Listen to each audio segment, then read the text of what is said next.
दोस्तों, last video में मैंने डॉक्ट्राइन ऑफ रेस जुडिकाटा का जिक्र किया था, जिसमें अगर सेम इशू पे यानी कि सिमिलर मुद्दे पे अगर कोई मुकदमा डिसाइड हो जाता है तो फिर दोबारा उसी मुद्दे पर सेम पार्टी द्वारा कोई मुकदमा लाया नहीं जा सकता, वह बार्ड हो जाता है।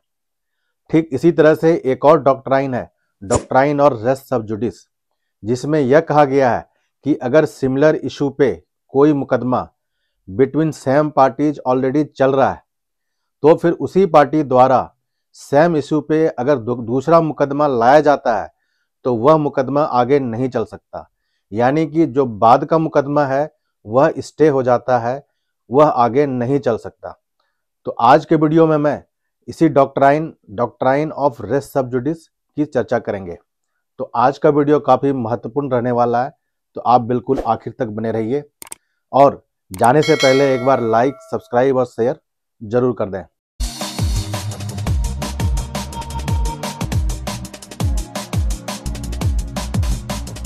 तो डॉक्ट्राइन और रेस सब जुडिस का जिक्र सेक्शन 10 सिविल प्रोसीजर कोड में करा गया है, जिसमें कहा गया है कि कोई भी कोर्ट ऐसे मुकदमे में आगे प्रोसीड नहीं करेंगी जिसमें सिमिलर इशू पे सेम पार्टी द्वारा कोई मुकदमा ऑलरेडी पेंडिंग है, ऑलरेडी चल रहा है और वह पहले वाला कोर्ट इस दूसरे मुकदमे को डिसाइड करने में सक्षम है, यानी कि पहले वाले कोर्ट को दूसरे कोर्ट को डिसाइड करने का जुरिडिक्शन अवेलेबल है। तो ऐसे केस में जो दूसरा मुकदमा डलेगा सेम पार्टी द्वारा वह आगे नहीं चल सकता, वह मुकदमा स्टे हो जाता है। तो डॉक्ट्राइन और रेस सब जुडिस में अगर कोई सब्सिक्वेंट सूट सिमिलर फैक्ट्स पे सिमिलर इशू पे फाइल होता है तो वह स्टे हो जाता है। तो इस तरह से जो बाद वाला मुकदमा है वह पहले वाले मुकदमे में निर्णय आने तक स्टे हो जाता है। तो यहाँ पर मुकदमे के इंस्टीट्यूशन पे यानी कि मुकदमा डल तो सकता है लेकिन वह आगे चल नहीं सकता जब तक कि पहला मुकदमा डिसाइड ना हो जाए। अब यहाँ पर अगर दूसरा मुकदमा सिमिलर इशू पे फाइल होता है और वह स्टे भी हो जाता है तो भी जो दूसरा मुकदमा है उसमें इंटरिम ऑर्डर पास हो सकते हैं, यानी कि दूसरे मुकदमे में बाद वाले मुकदमे में आप स्टे की एप्लीकेशन लगा सकते हो या फिर उसमें रिसीवर अपॉइंट करना है तो उसकी एप्लीकेशन लगा सकते हो। तो इस तरह से कोर्ट उस मुकदमे में जो सब्सिक्वेंट मुकदमा है उसमें इंटरिम ऑर्डर पास कर सकती है, जबकि ट्रायल में आगे वह मुकदमा नहीं जा सकता जब तक कि पहला वाला मुकदमा डिसाइड ना हो जाए।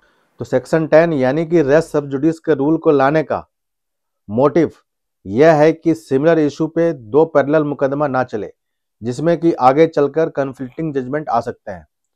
तो इस तरह से सेक्शन 10 मल्टीप्लिसिटी ऑफ प्रोसीडिंग और कन्फ्लिक्टिंग जजमेंट्स इन दोनों ही बातों को रोकता है। अब अगला सवाल यह आता है कि यह रूल रेस सब जुडिस का रूल कहां पर लागू होता है।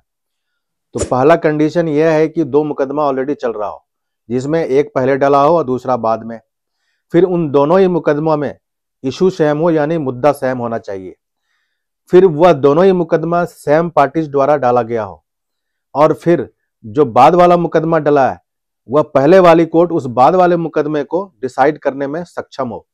तो जहां पर ये सारे कंडीशन फुलफिल होंगे वहां सेक्शन 10 अप्लाई हो जाएगा, रेस सब जुडिस अप्लाई हो जाएगा और फिर उस कंडीशन में कोर्ट जो बाद वाला मुकदमा है उसको स्टे कर देगी। तो यहाँ पर सेक्शन 10 में स्टे करना कोर्ट का डिस्क्रिप्शन नहीं होता है बल्कि मैंडेटरी होता है। अगर ये सारे कंडीशन फुलफिल हो रहे हैं तो वहां पर उस केस को जो सब्सिक्वेंट सूट है उसको स्टे करना ही पड़ेगा। फिर इसमें कोर्ट के पास दो ऑप्शन रह जाते हैं।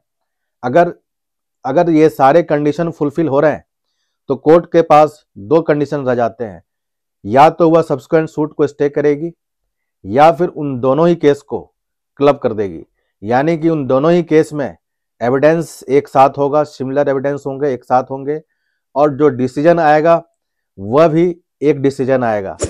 तो किसी भी केस में सेक्शन 10 अप्लाई हो रहा है या नहीं हो रहा है, इसके लिए सिंपल सा टेस्ट इतना है कि अगर पहले वाले मुकदमे का निर्णय दूसरे वाले केस के लिए रेस जुडिकाटा हो जाए तो वहां पर सेक्शन 10 अप्लाई हो जाएगा और बाद वाला जो मुकदमा है वह स्टे हो जाएगा। तो इस तरह से आज हमने देखा कि अगर सिमिलर इशू पे दो मुकदमा बिटवीन सेम पार्टीज, एक पहले डला हो दूसरा बाद में डला हो, अगर चल रहा है तो जो बाद वाला मुकदमा है वह स्टे हो जाएगा जब तक कि पहला वाला मुकदमा डिसाइड नहीं हो जाता। तो ये जो सिद्धांत है, ये जो रूल्स है, इसे डॉक्ट्राइन ऑफ रेस सब जुडिस कहा जाता है। तो आज के वीडियो में इतना ही। मैं जल्द ही नेक्स्ट किसी अच्छे टॉपिक्स पे, किसी महत्वपूर्ण टॉपिक्स पे वीडियो लेकर आऊँगा। तब तक आप इस चैनल पे बने रहें। धन्यवाद।